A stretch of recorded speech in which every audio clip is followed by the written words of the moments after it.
En todo cálculo es muy importante identificar las fuentes de los errores.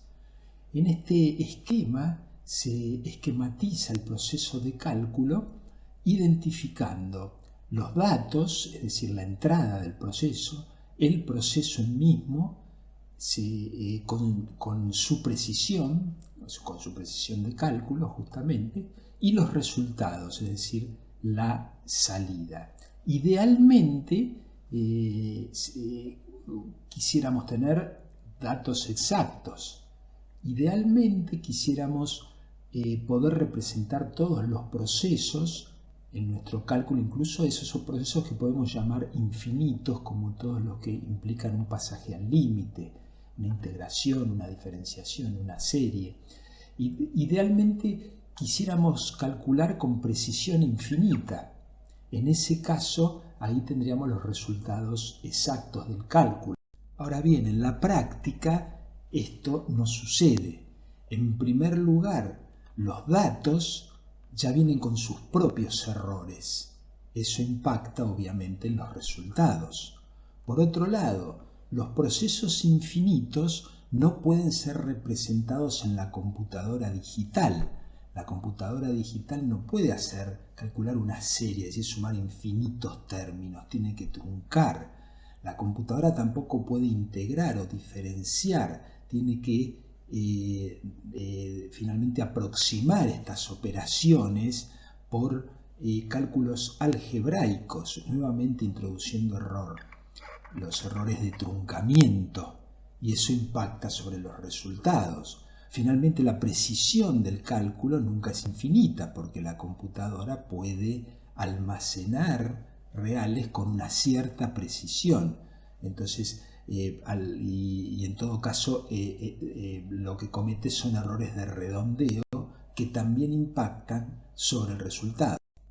Bueno, a los fines del cálculo, los errores de entrada, es decir, los errores en los datos, son tan datos como los datos mismos. Es decir, no es nuestro métier en este momento, digamos, analizar eso, sino que el nuestro se concentra en lo que podemos llamar errores numéricos, y los errores de origen numérico, y esos son los errores de truncamiento y los errores de redondeo.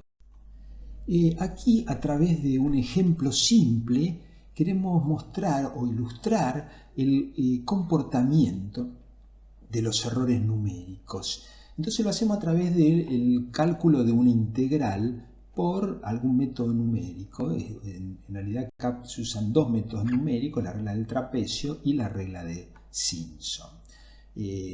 Vemos que, esto es el error que se comete en función de la cantidad de intervalos utilizadas, ¿sí? Entonces aumenta el número de intervalos hacia la derecha, quiere decir que hacia la derecha disminuye el paso de discretización, ¿sí? Entonces, al disminuir el intervalo de discretización, lo que se produce es una disminución del error de truncamiento. Entonces, las bajadas iniciales que se ven acá del error, esa bajada inicial tanto en el trapecio y mucho más marcada en Simpson, es porque al aumentar la cantidad de intervalos disminuye drásticamente el error de truncamiento. Sin embargo, fíjense que en ambos casos se llega a un mínimo después del cual se produce un aumento. ¿Por qué? Porque ahí empieza a tallar el error de redondeo. Esto está hecho con una cierta precisión, ¿no es cierto?, que no es muy alta, como para poner de manifiesto este problema. Pero el hecho concreto es que llegado un momento, a pesar de que el error de truncamiento prácticamente puede llegar a ser, digamos, despreciable, empieza a ser importante el error de redondeo debido a la cantidad de intervalos, que entonces significa muchas operaciones y en consecuencia acumulación. y eso es lo que le pega digamos, al redondeo. De modo que de alguna manera vemos que digamos, en la práctica existen como un óptimo en cantidad de intervalos, más allá del cual ya no sería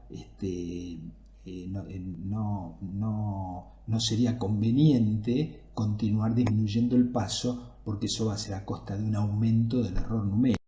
Como un comentario adicional, digamos que la bajada tan brusca del error de discretización de la regla de Simpson en relación a la del trapecio de alguna manera muestra el incremento digamos, en precisión que significa esa regla justamente en términos del error de truncamiento. Veamos ahora cómo se manifiesta el impacto de los errores numéricos sobre la solución del problema. Acá lo estamos ejemplificando con una función de una sola variable, u de t, pero conceptualmente sería lo mismo para una función de más de una variable. Entonces, en color naranja se esquematiza lo que sería la solución del problema diferencial. La solución numérica obviamente parte del mismo valor inicial y luego los resultados son los puntos negros, eso y la diferencia, digamos, en cada nodo con la solución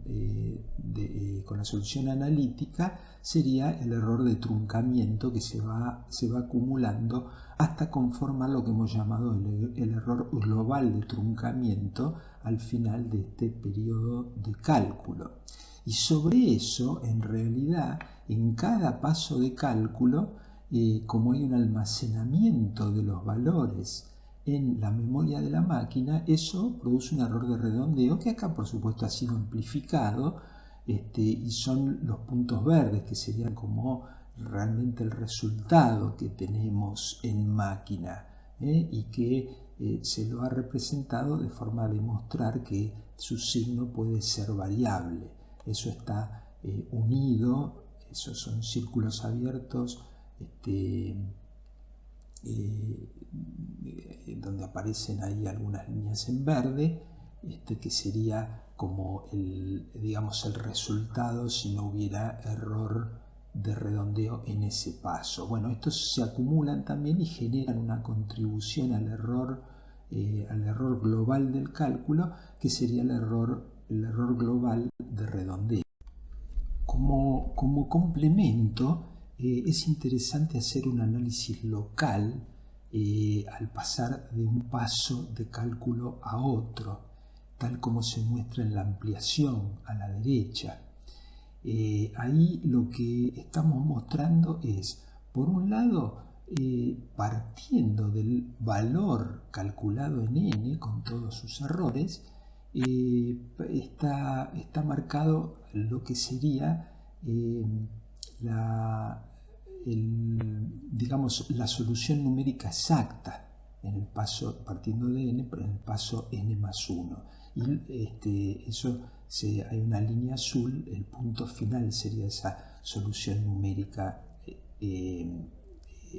o sea, exacta en el sentido de calculada con precisión infinita. Al existir el error de redondeo, digamos, en realidad el resultado final sería el círculo negro abierto. Y ahí también se ha dibujado, se ha representado una solución analítica local, es decir, la solución del problema diferencial, pero partiendo como condición inicial del valor computado en el paso de tiempo n.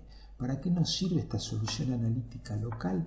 Y podemos tomar a la diferencia entre esa solución analítica local y el valor de la solución numérica exacta, es decir, sin error de redondeo, como el error local de truncamiento, mientras que entonces el otro sería, para llegar al valor computado final, sería el error local de redondeo, y ahí podríamos definir entonces un error local del cálculo. Más adelante haremos algunas evaluaciones simplificadas del error global de truncamiento y el error local de truncamiento. Incluso estableceremos alguna relación entre ellos que van a ser de utilidad para la comprensión, el análisis y en algunos casos para algunos algoritmos operacionales.